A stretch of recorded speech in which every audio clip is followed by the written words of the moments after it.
우리 전에 큰 화교에서 계셨던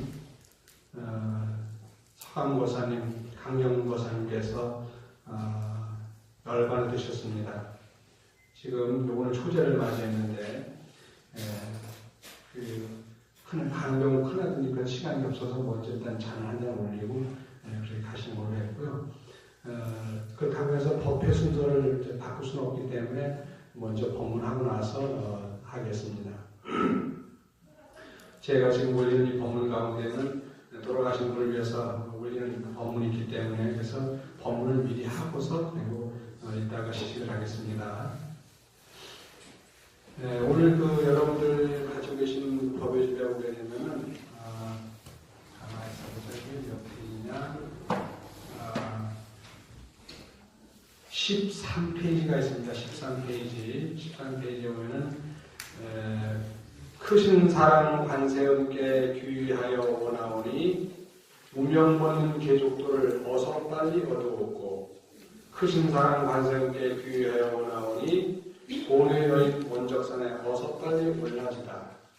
크신 사랑 관세음께 귀하여 원하오니 함이 없는 무의사에 어서 빨리 모이오고 크신 사랑 관세음께 귀하여 원하오니 절대 진리 법성심과 어서 빨리 같아지다라고 하는 그런 내용이 나옵니다. 이 내용이 제가 작년 이맘때에 천수경, 발음 천수경을 쭉 썼습니다. 네, 그래서 작년에 쓴 글 가운데서 오늘 아침에 올렸던 글을 갖다가 여러분 한번 읽어드릴까 싶습니다.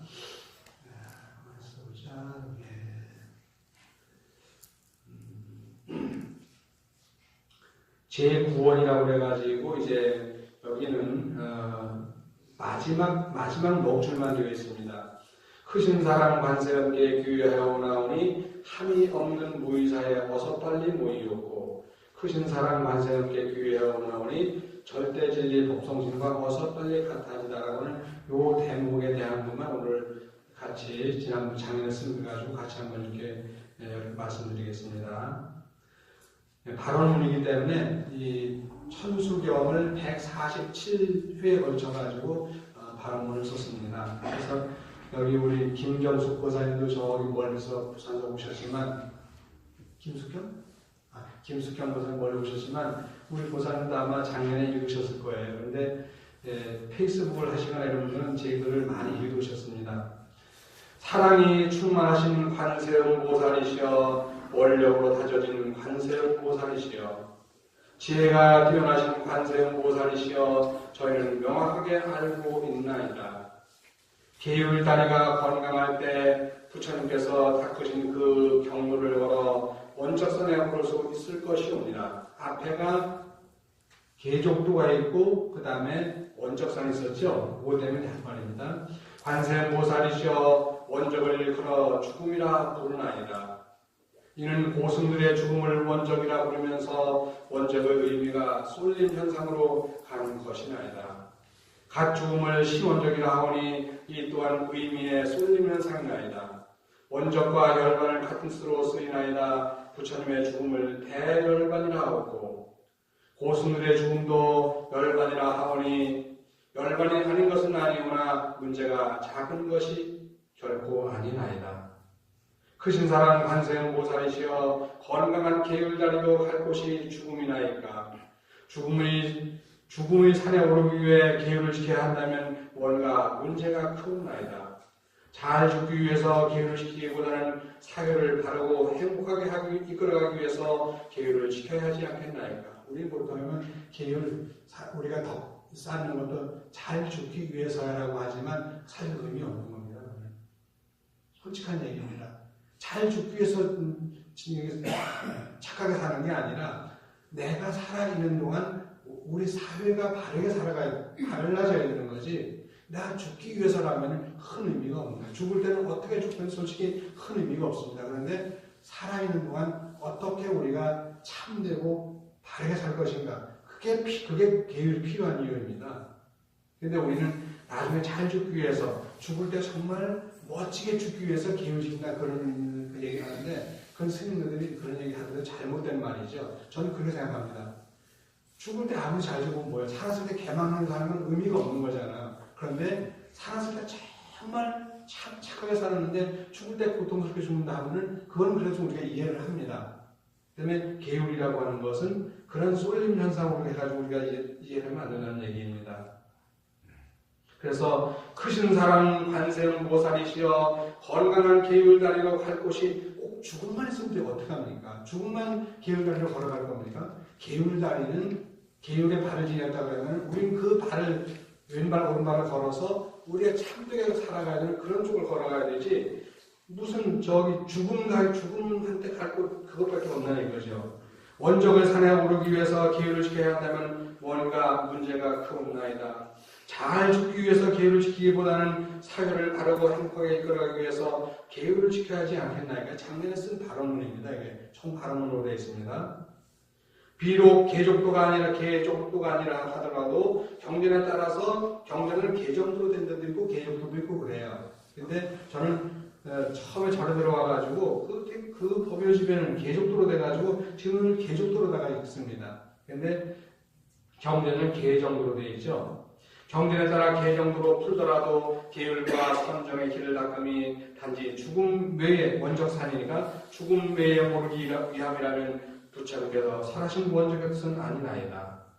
그러므로 원적에는 죽음의 뜻과 함께 죽음과 함께 또 다른 깊은 뜻이 있을 것이나이다. 아 크신 사랑 관세음보살이시여 원적은 곧 열반을 피한 것이나이다. 열반은 죽음의 의미도 있사오나 집착의 소멸, 번뇌의 죽음을 뜻하나이다. 이 생명이 끊어지는 것만 죽음이 아니라 번뇌의 생명이 끊어지는 것이 죽음이라는 얘기죠.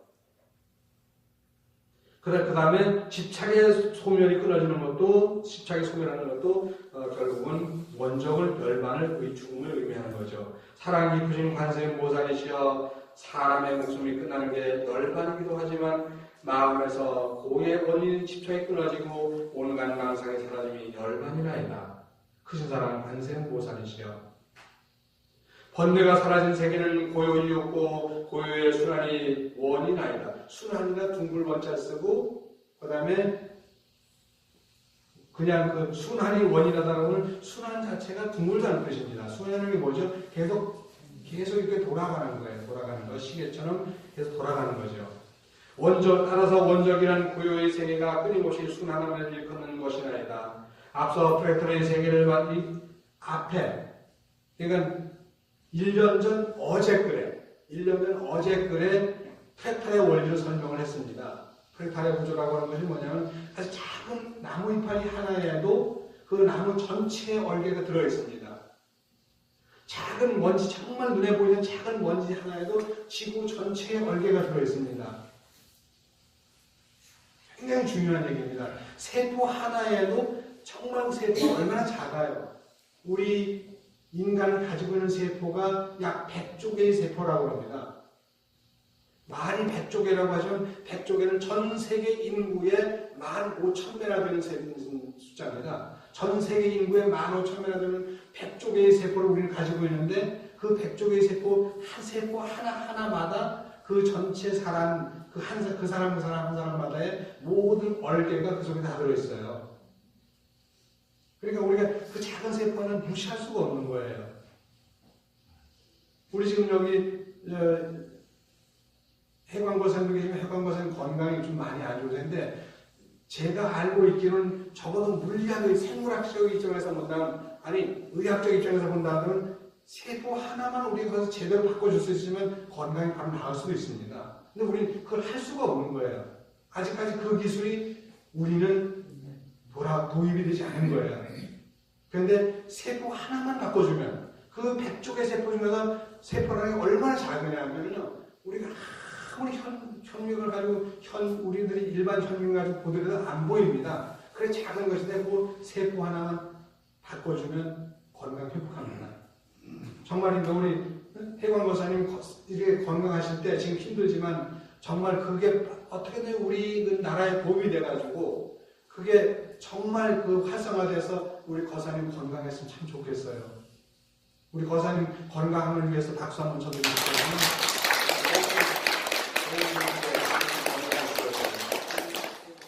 그래서 이 프레탈의 구조라고 하는 거에 그래서 정말 작은 것 하나에도 그 사람의 전체가 들어있고, 정말 작은 먼지 하나에도 거대한 이 지구가 들어있고, 이 지구가 저 우주로 나가면은 정말 작은 점 하나도 안 되지만 그 지구 하나에 온 우주의 모든 얼개가 다 들어있는 거거든요.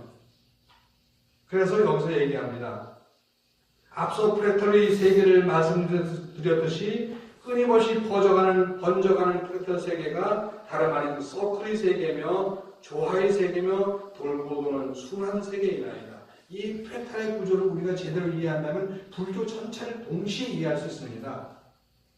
여러분이 절에 간다고 해서 절에 공부만 하지 마시고요. 저도 절에 있지만 절 공부만 하지 마시고 때에다가 이렇게 일반 사회에서 돌아가는 그런 사회의 어떤 그런 고유한 괜찮은 그런 한문을 여러분 읽을 필요가 있어요. 그걸 보고서 읽고 나서 불교를 보면 불교는 정말 멋있는 불교가 되거든요. 크신 사랑은 관세음보살이시여 원적이란 죽음마저 순환함이나이다. 죽음마저 순환이면 적원입니다. 고요적자를 앞에 놓고 둥글원자를 뒤에다가 놔가지고 제가 그렇게 불렀습니다. 죽음마저 고요마저 순환합니다. 원자. 그래서 원적을 거꾸로 적원으로 풀었습니다. 원적이란 죽음마저 순환함이나이다. 삶의 세계만이 순환하는 게 아니라 죽음마저 순환함이 원적이나이다. 인간의 삶과 죽음에 대한 순환 법칙은 우주의 생성과 소멸 법칙과 맞닿아 있어오며 삶과는 매너라고 하고 죽음은 안티매더라고 합니다. 그래서 삶과 죽음의 세계는 물질과 반물질로 연결되어 있나이다. 이 우주 내에는 눈에 보이는 세계와 눈에 보이지 않는 세계가 있는데 눈에 보이는 세계에는 우주 전체의 몇 퍼센트는 5%가 안 됩니다. 4%입니다. 태양이니 달이니 지구니 뭐 이런 다 갖다 해도 전체 우주가 다 텅텅 거의 비어있고 겨우 4%가 물질로 되어 있어요. 이 말은 무슨 말이냐면 우리가 살아있는 시간은 실제 우리 전체 모든 생 가운데 실제 4%도 안 되고 우리가 죽음 이후 우리 눈에 보이는 죽음 이후의 세계가 96% 된다고 보시면 됩니다. 굉장히 중요한 얘기죠. 이런 얘기 조금 어렵긴 한데 그래도 여러분 함께 들으셔야 됩니다. 사랑이 깊으신 관세음보살이시여 그렇죠? 그러므로 죽음의 세계는 살아있음의 다른 꼴이라 하겠나이다. 그렇다면 살아있음은 어떤 것일까요? 네, 소위 죽음의 다른 세계입니다. 이처럼 고요는 홀로 존재하는 게 아니라 시끄러움을 수반하고 있어하며 시끄러움도 홀로 존재하는 게 아니라 고요와 함께 존재성을 드러내고 있나이다. 어제는 제가 대각사에서 이렇게 법당에서 어제는 대각사에서 어제 우리가 그 정축기도 회양을 하고 내려왔어요. 내려오는데 어느 보살님이 그러시더라고요. 계단 내려오는데 요즘 대각사가 왜 이렇게 시끄러운지 모르겠어 그러시더라고요. 그래서 잡으면서 제 손을 잡으면서 보살님 시끄러운 건 좋은 겁니다. 때로는 싸우기도 하고 때로는 시끄럽고 하는 거 사실 꼭 좋다고 느끼는 건 좋은 게 아니라 그 시끄러움 자체도 사실은 좋은 겁니다. 제가 그런 얘기를 했습니다. 성성적적이라고 나눴습니다. 불교에 성성적적. 깨어있을 성자 두 자에다가 고요할 적자 두 자 써서 성이라고 하면 그게 의성어이기 때문에 성! 그렇게 이 소리가 나는 거예요. 적적이라고 하면 고요적자이기 때문에 물론 적적 이 소리도 크긴 크지만 정말 고요하다고 하면 고요도 시끄러움입니다. 우리가 시끄러운 게 아니라 고요함도 시끄러움이에요. 정말 우리가 아무것도 정말 들리지 않는다고 했을 때 귀까지 다 막고 있을 때 뭐가 들리는지 아세요? 너무너무 시끄러운 고요가 들려요. 다 막고 있으면 너무 시끄러운 고요가 너무 시끄럽게 들리는 거예요. 그런데 우리가 정말 서울역이라든가 이런 사람들이 많이 모이는 광장에 가게 되면 오히려 시끄러움이 안 들립니다. 칵테일 파티장에 가가지고서 그 돌아가는 모든 그런 이 시끄러움 속에 있으면 오히려 그 시끄러움이 안 들린대요. 왜? 전체가 시끄러우니까. 근데 우리가 살아가는 삶의 세계는 시끄러움과 고요함을 두 가지 다 가지고 있는데 우리는 고요함을 찾고 있어요. 근데 시끄러움도 중요합니다. 시끄러움이 있기 때문에 우리는 발전이 있는 거예요. 때에 따라서는 덜어 싸우기도 하고 의견 충돌도 일으키고 그러는데 그게 더 많으면 안 되고 사실은 그건 좀 적어야 돼요. 한 4%쯤 되고 전체에 시끄러운 4%쯤 되고 나머지 고요가 96%면 좋겠죠. 매너와 안티매너처럼요.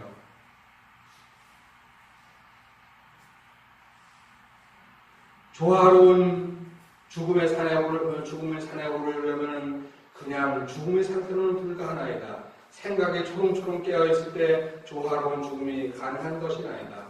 삶이 유래하든 죽음이 유래하고 물질이 변화하든 반물질이 유래하나이다.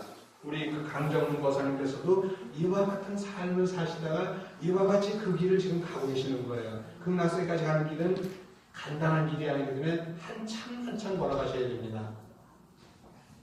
사랑이 이쁘신 관세음보살이시여 물질이 반물질을 만나면서 이건 이제 전문 용어니까 듣기만 하세요. 그냥 제가 그냥 읽어만 드릴게요. 물질이 반물질을 만나면서 전하여 전자물질이 양전하여 반전하를 만날 때 물질과 반물질은 1대1로 만나 함께 사라지며 동시에 빛을 만들어내었고 물질과 반물질을 만들어내기도 하오나이다. 이것이 쌍소멸이고 쌍생성이나이다. 이건 굉장히 중요한 물리학 용어이기 때문에 여러분 이건 좀 공부를 하셔야 되니까 여기 넘어가는 걸로 해요. 사랑이 깊으신 관세음보살이시여 하오나 원적산보다는 원성산이 더 가치가 있습니다. 원적산이라는 말인데 원정산이라는 말은 원성산은 없습니다. 근데 제가 갖다 붙인 거예요. 고유적사에다가 거기다가 깨성자를 갖다 바꾸는 어떠냐 이거죠. 원적산이 아니라 원성산이면 얼마나 좋겠냐 그 얘기입니다. 하오나 원적산보다는 원성산이 좀 더 가치가 있사옵니다. 130억 년 빅뱅 당시 물질이 반물질보다 10억분의 1만큼 많았던 까닭에 죽음의 세계에서 생명의 세계로 이어져 왔듯이 쌍소멸과 함께 쌍생성이 있는 까닭에 저희는 거룩하신 부처님을 만나고 사랑의 관세음보살을 만나고 이처럼 초롱초롱 깨어 있는 것이 아니다. 어제 그 대학사에 오신 분 가운데 한 분이 물리학을 전공한 분이 어제 오셨더라고요. 그래서 얘기를 한참 하다가 말았습니다만 그 물리학의 세계가 정말 방대해요. 어제 이제 어제 대학사에서 천도제를 지낸 분인데 그 지낸 분이 그 거사님이 물리학을 전공하셨더라고요. 그래서 얘기를 하다가 그분이 이제 시간이 없어가지고 먼저 일어나 가셨는데 재밌는 얘기를 하나 해드릴게요. 저는 제가 했습니다만 요게 여러분 지장경이에요. 이게 지금 제가 대학생들 여러분 갖다 놨는데 이 지장경 속에 보면 제일 첫 번째가 도리천공신품이고 두 번째가 집회? 이제 분신집회품인가 그럴 거예요. 제가 이게 잘 외우다가도 머리가 헷가닥해요. 사실 제가 머릿속에 들은 게 너무 많거든요. 그러다 보니까 막 엉켜요. 엉켜서 그런데 분신집회품일 거예요. 맞죠? 그 분신집회품에 보게 되면 이런 말이 나옵니다. 부처님이 정말 최고의 수학자였던 문수보살에게 묻습니다. 문수보살은 인류 역사상이 아니고 이 모든 역사 중에 가장 뛰어난 그런 그 수학자였거든요. 근데 그 문수보살에게 묻습니다. 문수살이야. 너는 여기에 있는 모든 대중들이 몇 명쯤 될 것 같아? 라고 물었습니다. 그러니까 문수살이 보살의 얘기를 제가 정말 모든 걸 다 동원해서 계산하더라도 여기에 있는 모든 대중을 다 계산할 수는 없습니다. 너무 많기 때문에. 도리천이 얼마나 높아요? 저 높은 데잖아요. 이건 지구상에서 해발 약 120만 킬로미터 올라가야 돼요. 120만 미터가 아니고 120만 킬로미터예요. 우리 지구의 가장 높은 산이 10,000m가 안 되는데 그 10,000m가 안 되는 그것에 그 10km밖에 안 되잖아요. 근데 120만 km면 얼마나 엄청난 거겠어요. 12만 배를 올라가야 됩니다. 그 위에 올라가서 거기 도리천인데 거기서 부처님이 당신을 낳아준 어머니를 위해서 법을 설하시는데 그게 바로 지장경이라는 경전입니다. 이 지장경입니다. 그래서 이 어머니를 위해서 했기 때문에 이 지장경 같은 우리가 큰 부모운중경 그리고 부모운중경은 작은 지장경이라고 부릅니다. 절에서는요. 부모운중경하고 같이 똑같은 어머니의 은혜를 얘기하고 있는 게 이 지장경이니까요.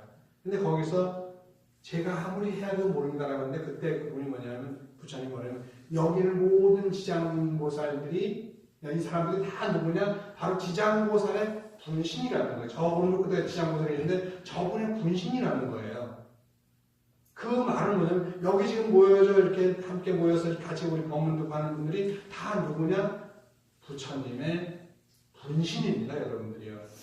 부처님 따르고 여러분 따르는 게 아니라 여러분이 바로 부처님 분신이에요. 근데 우리가 그걸 보질 못할 뿐이에요. 서가모니 부처님이 여기 계시면 그래 동복 네 말이 맞아. 여기 다 나의 분신들이야라고 하실 거예요.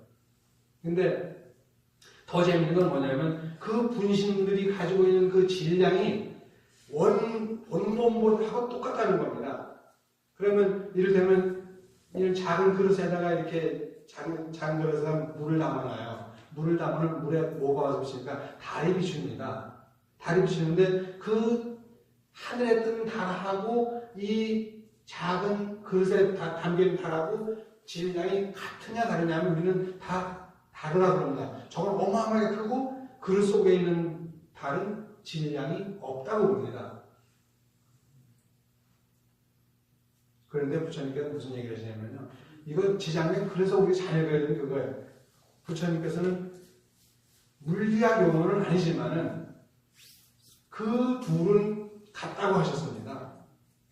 얼마나 제가 그 얘기를 그걸 읽으면서 책을 읽으면서 정말 가슴을 치면서 너무 좋아했는데 정말 이렇게 멋진 말씀을 할 수 있을까?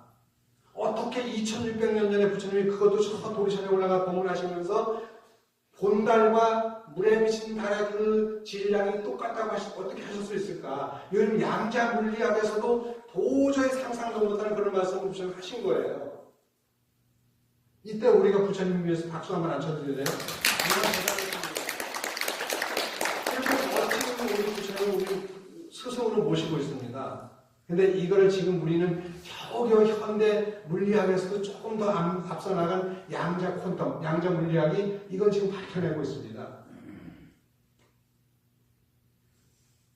사랑하는 사람의 눈동자에 비친 그 달빛도 질량이 똑같습니다.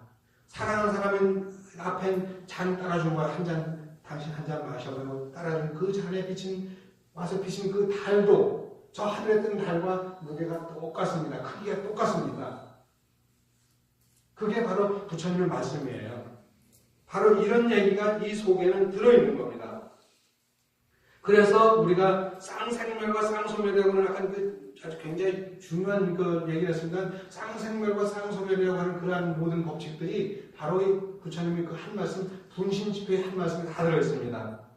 사랑이 이쁘신 관세음보살이시여 튼실한 계율의 다리로 뚜벅뚜벅 길을 걸어 고요한 세계의 원적선에 올라서오니 이제 저희는 무의사에 모이나이다. 무의사는 할 일이 없는 무의사죠. 무의사에 모이나이다. 짐짓하지 않더라도 절로 이루어지는 무의저택에 저희는 다복하게 모이나이다. 이는 함없는 저택이나이다. 저절로 이루어지는 세계가 무의세계입니다. 무엇을 우리가 만들어가려고 하지 않더라도 저절로 이루어지는 세계가 무의세계예요. 우리 길을 가다 보면 산을 전체를 깎아가지고 어떤 부분을 이제 이거 만드는 거예요. 그러니까 저 광주에서 저 성남에서 새로 난 그 자동차 정을 타고서 이렇게 광주로 오다 보면 이렇게 그 중동인가 그쪽에 보면 이렇게 터널 막 지나면 오른쪽 산을 다 깎아버렸어요. 그 높은 산 다 깎았어요. 그래서 제가 저렇게 다 깎아버릴까라고 하는데 그걸 왜 깎냐고 물어봤더니 그걸 깎아가지고 요즘은 모래가 모자라니까 그 모래가 많아요. 모래가만 모자라고 돌이 모자라니까 그걸 깎아가지고 그 돌을 채취해가지고 모래를 만들기도 하고 돌을 부숴서 만들고 돌 자체로 쓰기도 하면서 그걸 집 짓는 데 쓴다는 거예요. 사람이 살면서 우리는 변짓을 다 하죠. 자연이 얼마나 아프겠어요. 근데 우리는 다 합니다. 그렇게 하지 않더라도 이 지구상에는 터가 굉장히 많은데도 불구하고 우리는 그 깎아서 만들어요. 우리나라 좁으면 저 아프리카로 나가면 됩니다. 땅 무지무지게 넓습니다. 아주. 우리 땅덩어리 좁잖아. 또 보면 저 중국 대륙도 우리나라 인구 밀도가 우리는 낮아요. 한참 낮습니다. 우리는 겨우 10만 제곱킬로미터인데 얼마예요? 5천만 명이 삽니다. 그런데 중국은 얼마죠? 1000만 킬로미터 100배밖에 안 돼요.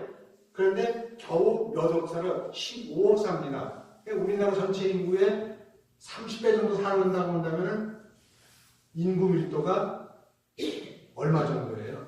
3배 정도로 차이가 납니다. 중국이 인구가 많다 하더라도 땅덩어리를 비교하면 우리나라 3배, 3분의 1밖에 안 되는 거예요. 이렇게 좁은 땅덩어리에서 그거 땅 타먹지 말고 외국에 나가 땅 사면 다 그 땅, 우리 땅 되는 거예요. 내가 가서 그 외국 부동산 가가지고 이렇게 했다 그러면 그게 바로 한국의 영토예요. 한국에 사가지고 한국에 사는 한국 영토인 땅이 아닙니다. 우리가 저 중국에 가가지고 무슨 소수민족을 있으면 그 사람들이 많은 땅을 가지고 있으면 그게 한민족의 땅이에요. 지금 우리나라 제주도 같은 경우는 거의 들리는 말하면 꽤 많은 퍼센테이지가 중국 사람들이 와가지고 땅을 사고 부동산을 샀답니다. 그거 우리나라 땅 아닙니다. 그건 그 사람들 땅입니다. 좁은 땅에서 왜 서로 아웅다웅하고 살아요? 얼마나 멋진데. 근데 산을 다 깎아먹은 거예요. 사랑이 곱신 관세음보살이시여 오늘 함 없는 집에 이처럼 모여오니 지금 여기가 함이 없는 집입니다. 저절로 이루어진 집입니다. 함 없는 집에 이처럼 모여오니 이제 저희가 닮아갈 게 하나 있사옵니다. 그게 과연 무엇이겠나이까? 지가 곱신 관세음보살이시여 원력이 곱신 관세음보살이시여 저희가 닮아갈 것이 과연 무엇이나이까? 저희가 이루어야 할 것이 과연 무엇이나이까? 여러분 답할 수 있으면 한번 답 좀 주십시오. 우리가 이루어야 될 게 뭐예요? 이 무유의 집에 모여서 우리가 이룰 게 뭐예요? 여러분이 답을 주시면 참 좋겠는데 답을 안 주시네. 그래서 이 답은 미제로 남겨놓겠습니다. 여러분들이 집에 가셔가지고 홈워크로 가시면 됩니다. 숙제로 하시면 되니까 제가 그냥 남겨놓겠습니다. 남무 관세음보살, 남무 관세음보살, 남무 대자대비 관세음보살. 어쨌든 중요한 얘기 또 이제 또 나중에 합니다만 어쨌든 여러분들 무술년은 적어도 내 마음을 무술로서 잘 단도리하시고 내 건강을 몸 건강을 무술을 잘 익혀서 잘 단도리하시고 단도리가 우리말이 아닌가 하면 일본말이거든요. 그렇죠? 그리고 저도 주위에서 많이 듣다 보니까 단도리라는 말을 잘 즐겼어요. 그런데 그리고 우리의 언어를 잘 순화시켜가지고 내 자신을 이끌어가는 그런 그 무술을 익히는 그런 무술년이 됐으면 싶습니다. 무술이라고 하는 것은 물론 다른 가치상으로는 그 무술인데 그거는 다르긴 다르지만 어쨌든 간에 우리의 마음과 우리의 몸과 우리의 생각을 우리의 마음과 우리의 말과 우리의 생각을 정말 멋지게 무술로서 장엄하는 그런 한 해가 됐으면 싶습니다. 그리고 이제 우리 절도 좀 더 나아지는 그런 한 해가 되었으면 싶습니다. 정말 우리를 사랑하시는 우리 부자님 여러분들 정말 감사드리고 또 감사드립니다. 그리고 지금 영단하기 전에 그래도 우리 절을 대표해가지고 우리 회장님 인사 말씀 잠깐만 듣고 시식했으면 어떨까 싶습니다. 어떻습니까? 괜찮죠?